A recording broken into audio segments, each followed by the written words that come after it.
All right, welcome to episode 2 of the Type 15 FPL podcast. I'm your host, Ryan, and joined with me, as always, my co-host, Marcus and Tom.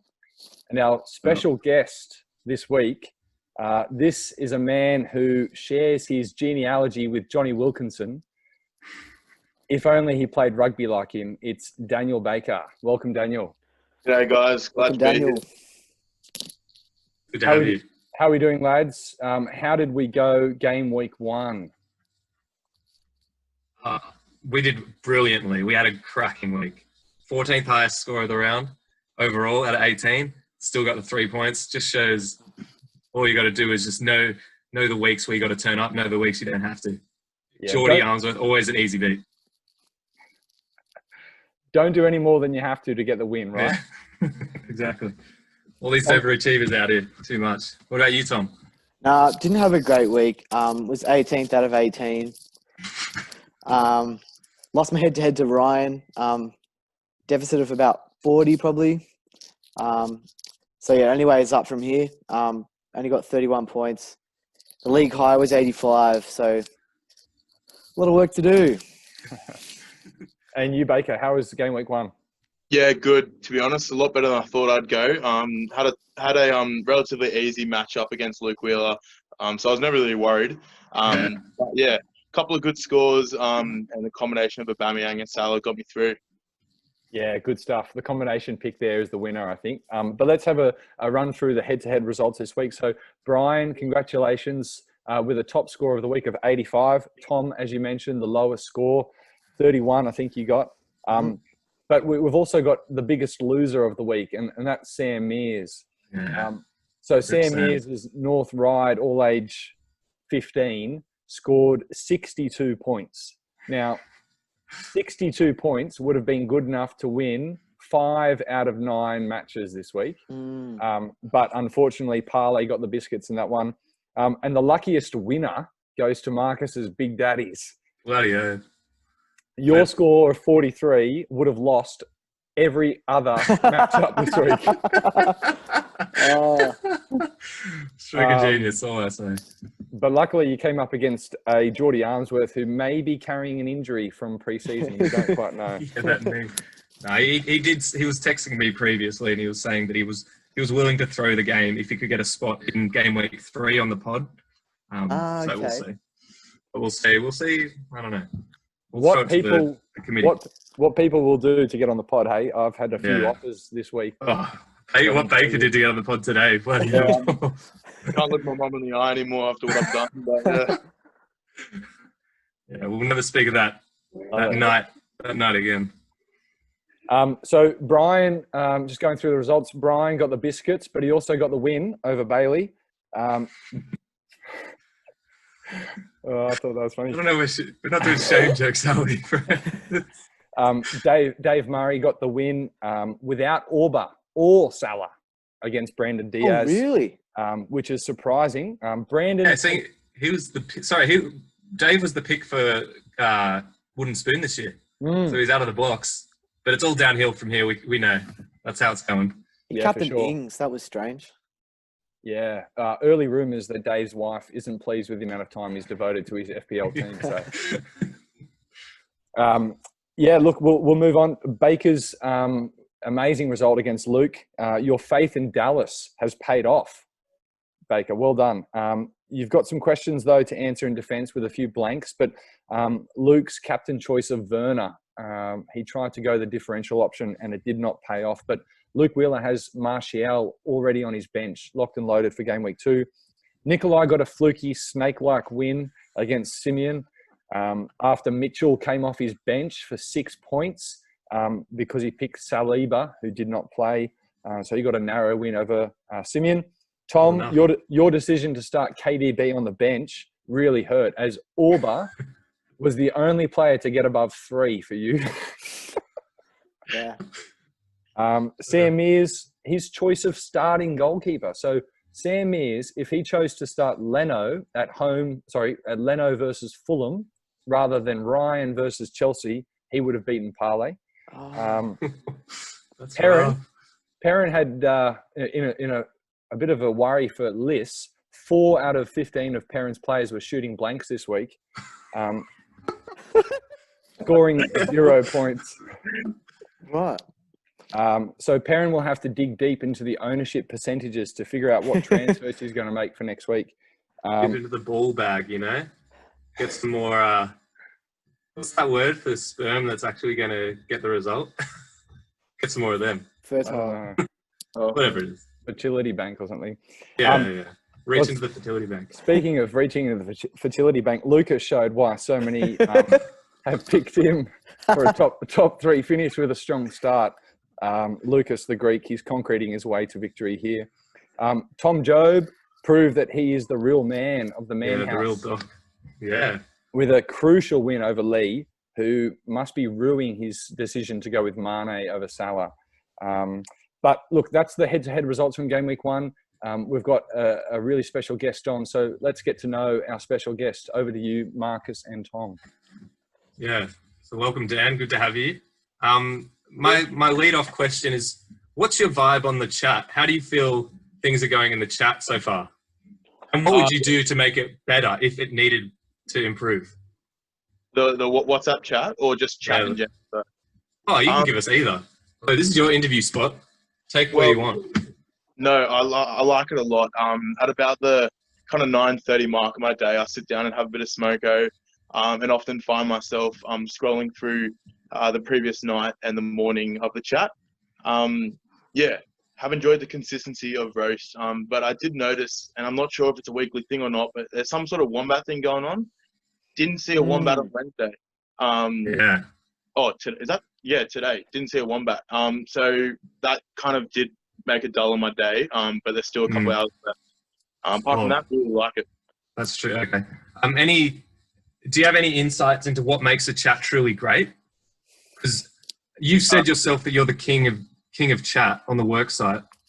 I'm wondering if that corresponds across. I have been known to say that. I think there's a couple of factors that produce a good chat. The first and kind of not even close second place here is a couple of definite punching bags. Chat is made at the expense of others. Unfortunately, it's what it is due to sin in the world. It's fun.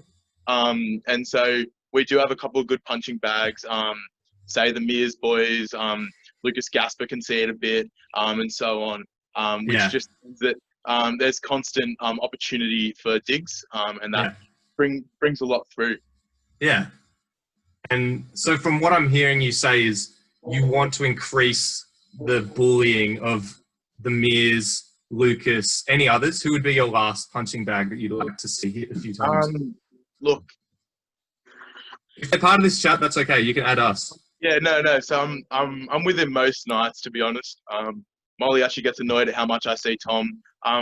But in saying that, I'll put our friendship aside, and there's nothing like meet up with Tom that night, and I'm going, mate, kind of saw a bit of heat in the chat today, and he hits me with this kind of signature, like 2 arms up, bit of a shake of the head.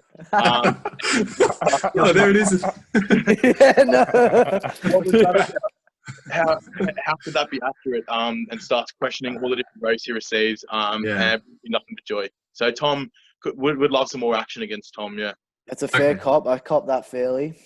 That's what. Yeah, that's great insight. Thanks for that, Dan. Now, Tom, do you have any questions about Dan's fantasy team? Yeah, or any other relevant questions? Yeah. So Dan, we were talking about this before. Now you've got an interesting little week 1 and 2 sort of trade that you sort of well, tell us about. You kept money in the bank. What are you going to do with your team this week? That's going to surprise a lot of people. Yeah. So, hang on, I've forgotten what we spoke about. But the kind of plan is, I think a lot of people try and probably Ryan included here, pride themselves on their fantasy knowledge, and like to have a nice balanced team with players scoring in all areas. Us to the birds, to be honest. I have a couple of defenders who get 0, so be it. I think that you get wins by big players, and that is seen with Tom. He had a nice range of a bunch of different 3s, but no big 14s and 20s. So I've decided to kind of stack my midfield and have 3 of the kind of big 4, if you include Sané in the big 4. But I've got I'm bringing in De Bruyne, and I've already got Aubameyang and Salah. So you're gonna have quite a stacked midfield. But as been said, it does leave holes in other areas. One being Vinagre, who got me a solid score of 0 this week. But the other big trade that I'm thinking of, and this is due to 2 reasons. It's Bamford. I think it's Bamford from Leeds, the Leeds striker. First reason, he had a bloody blinder come last game week. But also, I bumped into my old rugby coach on the way to get the boys coffee on Monday morning. And he's a passionate Chelsea fan, and he said that he reckons Bamford's going to have a good season. And to me, that's actually more than enough. So I'm kind of making the choice now of do I bring in De Bruyne this week, or because they have Wolves, I believe, away, which is not the easiest of fixtures. So I'm thinking maybe Bamford this week, Wolves next week, and maybe if we're lucky, I might start considering actually taking out those players who get 0 for me, but probably not. Let's be real. And Dan, what do you have to say about the fact that Leeds just broke their record signing of all time by buying a striker who's clearly going to take Bamford's place probably in 2 weeks' time? What do you say to that? He's also the starting Spain, I believe, number 9. Is that built on solid foundation, or when was that signing announced? I don't know, maybe like 2 weeks ago? No, I got no idea. Recently. I'm glad you brought that up. I've done a bit of research on the Spain striker, that guy.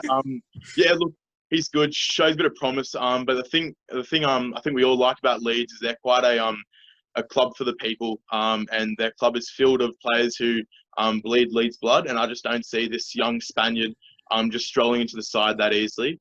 And so I think I'm going to stick with my guns with Bamford, although that does change things, I must admit.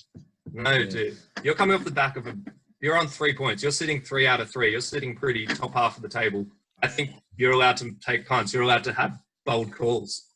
Yeah. And that's what we love. That's what we love on this limp, lifeless pod, as we've been described by our 3 subscribers. Yeah, that's right. Thanks, Dan. No worries. Yeah, good stuff. And just know as well that 2 wins out of 5 might be enough to keep you out of the beers for that round. So I like your ambition, Dan. I'm sure that'll pay off. Let's have a look forward now to game week 2. Tommy, can you give us a rundown of the matchups this week? Yeah, so we got Bailey against Tom Jobe. Now, both had, Tom had a win, Bailey had a loss. I think Tom gets a win again. Then we got Lee Cartwright and Perrin. Both had losses, but I think Lee bounces back, makes a trade or 2, and has a win there. Then we got the big game, Lucas versus Geordie. Now, if you listen back to last week, I actually predicted Geordie to come first and Lucas to come second. Now, Lucas had a win, but Geordie had a big loss last week. I think Geordie bounces back and shows why he has a pedigree to come first at the end of the season. Then we got Marcus against Sam Mears. I think Marcus has another below 50 score. I think Sam wins again. Now my matchup, I'm a bit scared against Pingers Paxton. Oh, not Pingers. I do have Kevin De Bruyne in for this week, so I'm going to have Aubameyang and De Bruyne in the midfield, and Jack Grealish as well back. Well, he had a bye last week, so I got Jack Grealish. Actually got 3 assists this morning, if you noticed, in the EFL Cup. Nice. So he's in good form. Then we got Ryan against Nikolai. I think Ryan cleans the floor with Nikolai. That's an easy one. Simeon against Daniel. No, I think a great little outline of Daniel's team from himself. I think Daniel gets a win over Simeon. Oh, we love to hear that. Then we got Luke Wheeler and David Murray. I think David Murray. Heat of the round. That's the write-off. No one's watching that game. That's the early window where it's on ABC3. After the W League. But I think David And they cut wins. it short as well. They cut it short for the news at 6. Yeah. I think David wins that though, and I think Luke is 0-2 and a bit upset already. Then we got He's threatened to Brandon. leave the chat. He's threatened to leave the chat. Then we got for the final matchup of the week, we got Brandon James, who we also know as Brandon Diaz, against Sung Moo Hio. Ooh, battle of the strikers. Battle of the strikers, yes, two different play styles, Styles? but Yeah. two strikers nonetheless. I think Brian has another big week. Not Ooh. 85, but he'll be up low 70s, I think, again. And that rounds out game week 2. Wow. That's brilliant, Tom. That's probably my favourite I segment. love that. Yeah, thanks, Tom. That was fantastic. All right, so we're going to finish off with some bold predictions. Last week, Marcus made a bold prediction. Do you want to remind us of what that was? It was a big call for Salah to not go as hard as he did, and he proved me wrong 20 times over. I was picking him for 1 point, and he actually got the highest score of the round on 20. So these may be helpful if you do the opposite of what Marcus said. Yeah. Okay. So the idea is that these bold predictions are actually trying to be helpful. So listen to them at your own discretion, but don't blame us if they go right or wrong. Or if they Just go know- right, attribute it to us. But if they go wrong, Yeah. we want to hear about it. But just know you're listening to 3 winners on this pod. So we know a little bit about what we're talking about. Yeah, that's true. All right. So bold predictions. Baker, I want to start with you. Give us your bold prediction for game week 2. Kind of hoping you didn't start with me, but that's fine.